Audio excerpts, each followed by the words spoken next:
Hey, welcome back to the Gilbertson Aero Factory. Today is Wednesday, the 20th of November, 2024. I know that in my last video, I said that today I would be heading out of town for about 3 weeks. Still heading out of town, just not today because I got that whole bomb cyclone thing going on. So I decided to delay my trip for a day. And since I'm here and I have time and I have space and I have airplane parts, I'm going to start building an airplane. I think what I'm going to do is I'm going to start mocking up the flaps.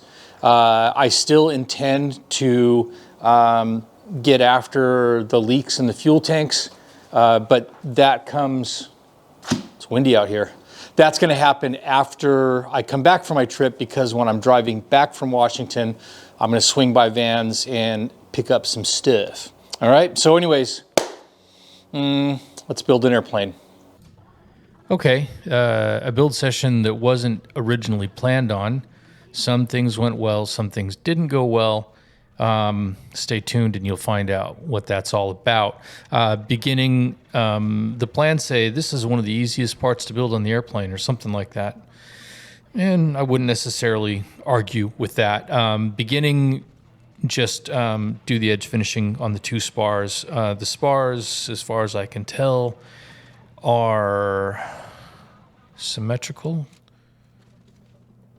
I can't remember, to be honest, I can't remember if there's a left and a right now that I've done it.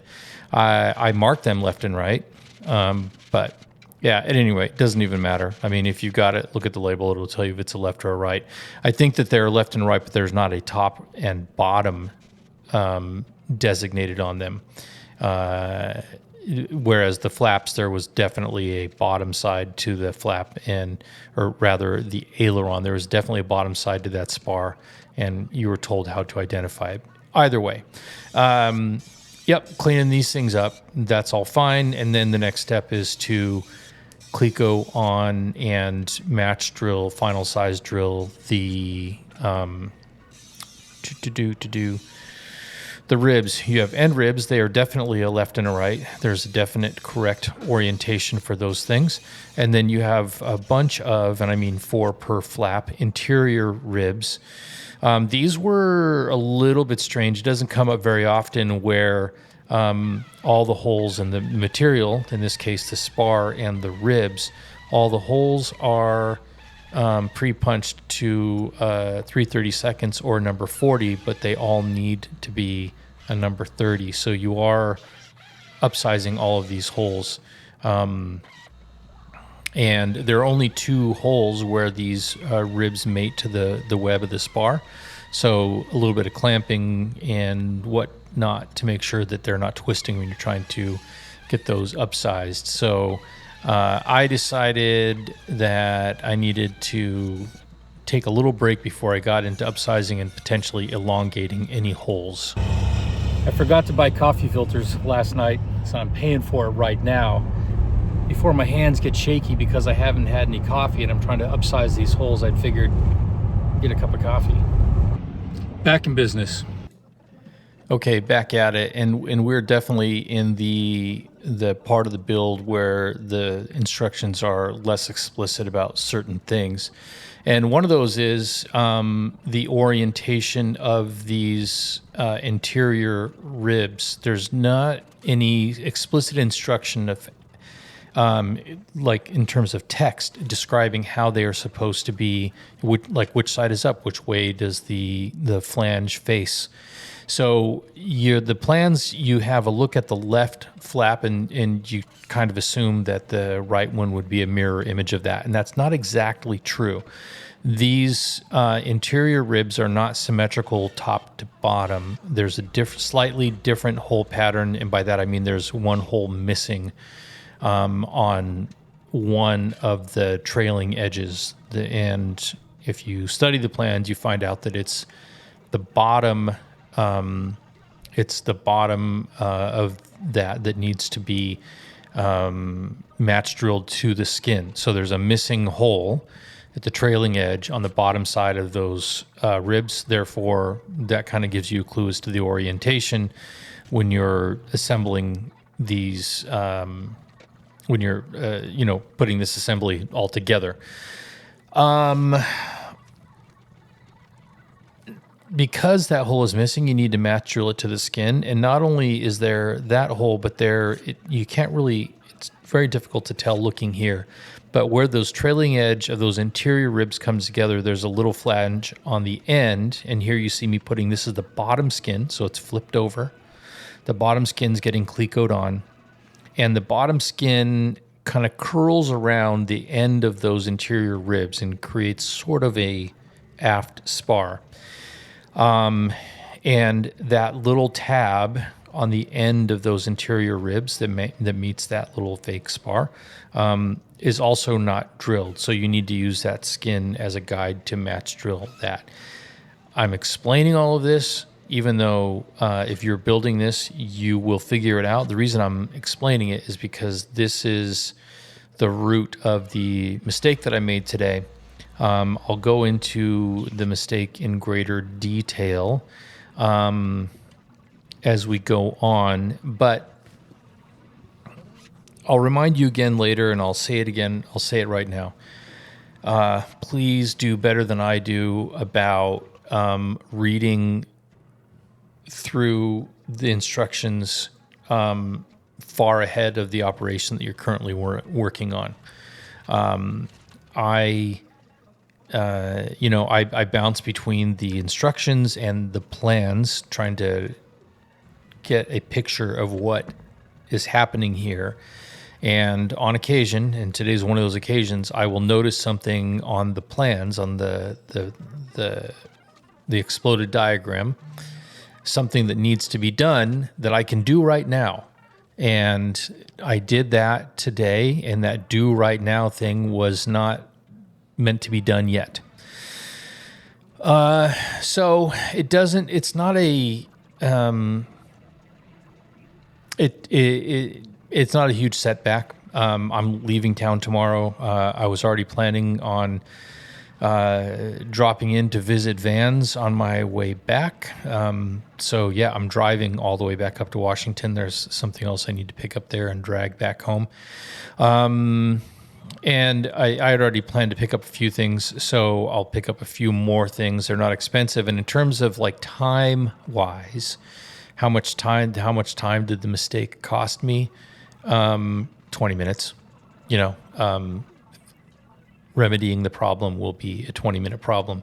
So the plans explain that this is pretty simple construction for these flaps, and the only thing that you really need is a flat level surface, at least 5 feet wide, which is what we've got there with these benches. And so they say it's not easy, they say not easy, but you can introduce a twist into the flaps if you're not careful. So, yep, now you're kind of getting a clue as to what I did. Let's see.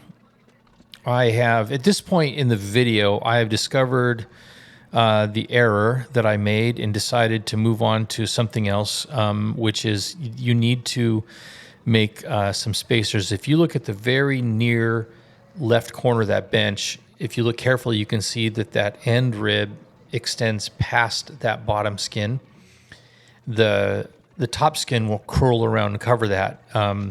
But there's some little spacers that you need to make to go on the tops of all 4 of those end ribs. And they're very simple, 5/8 inch by 1 7/8 inch. So I decided to make those and get them all done, make some notes on the plans, and so that I kind of knew what I was getting into when I come back in a few weeks and start working on this or working on the tanks. I know I said that I really want to get into fixing the leaks on the tanks, and I think that I will. I think that I will just swap out the parts that I need to swap out and put these up on the shelf with the Clecos, get the tanks done, and then pick this up. We'll see when we get to that. But what am I... Okay, yeah. So coming up here, I'm going to explain the mistake that I made, and I'm going to even interrupt the explanation to explain it with a little better visual because I'm not very good at doing handheld walking around with the other camera. It's a little bit herky-jerky, but here you go. Have a look. Hey, it's a little bit after 1 o'clock in the afternoon, and this is going to conclude the build day, the mock-up of the flaps. I've got the left one down there. I've got the right one right here. And the reason that it's ending my day is because I made a mistake. I caught it before it got really expensive, but it could be a total pain in the ass. And so I wanted to explain what had happened was the first thing they tell you to do is to get the spars out, do the edge finishing and whatnot. I did that. And then Cleco on the ribs. You have two types of ribs. You have inboard and outboard end ribs for each flap. And then you have a bunch of inboard ribs that are same for the left wing and the right wing. You need to figure out what the orientation of these interior ribs are. And so when you look at the plans down here, you'll find out that the bottom side of that rib has a missing hole that needs to be match drilled to the bottom skin. And then also there's a missing hole that needs to be match drilled to also the bottom skin. The bottom skin has a little curl in it, and they call it the aft spar, but it's just the skin curled up, okay? So after you get the ribs all Clecoed on, flip it over and Cleco on the bottom skin right here. So once I got it all Clecoed together, I decided I know that I need to match drill the ends of these ribs here, here, here, here, and also the end into this curled up piece of the bottom skin, the so-called aft spar. I decided I would go ahead and get all that match drilling done, and then I would go through and do all the final size drilling on everything else. And that was my error. If I had read a little bit further in the plans, which you should always do, I would have read the instruction describing the fact that these ribs should meet up against, should match up against this fake rear spar, and if they don't, you can put shims in there. I didn't bother to even look to see what that fitment was like. I just started match drilling. And so in the match drilling, I realized I match drilled the end ones first for a really dumb reason. And the dumb reason was simply that I already had that drill bit in my drill. So I figured I'd start with that one and then do all the number 40 holes. And I noticed that once I went to the number 40 holes and went to match drill it, that the number 30 hole in the end didn't line up anymore. Okay? So, and that's because I introduced a twist into the wing when I was doing it or the flap rather. Okay, bear with me a second. Let's see if I can explain the so-called twist with a couple of photographs. This shows an interior rib Clecoed to the bottom skin, and you can see the bronze Cleco on the end that it has been match drilled. And what I want you to look at is the apparent gap along the bottom flange of that rib and the skin. And in this picture with that bronze Cleco removed, you can see that that rib sits tighter to the skin. And that's because when I was match drilling the end of that rib, I lifted up a little bit to get a grip and make sure that the drill bit was straight, and it pulled the skin, or rather the rib away from the skin a tiny bit. And I locked in that little bit. So this is one thing that I noticed, but this can stack up if you do it to a number of ribs and then create a twist. Because I wasn't paying attention to whether or not those ribs were mating up to the end of this little fake spar. And if they don't, you're just supposed to make some shims and fix it. So anyways, all I need to do is just get replacements for these little inboard ribs and we'll be fine. So since I'm heading out of town, I'm going to stop by Vans. That's one of the things I'll pick up. And when we come back, we'll get on with, not flaps, I'll have the parts for the flaps, but we'll get on with taking care of the tank skins. So anyways, thanks for being here. I hope that was helpful and prevented you from making the same mistake, or maybe you would never make that mistake in the first place because you're more patient and thorough than I am. So see you on the next one. Take care, like and subscribe, all that good stuff.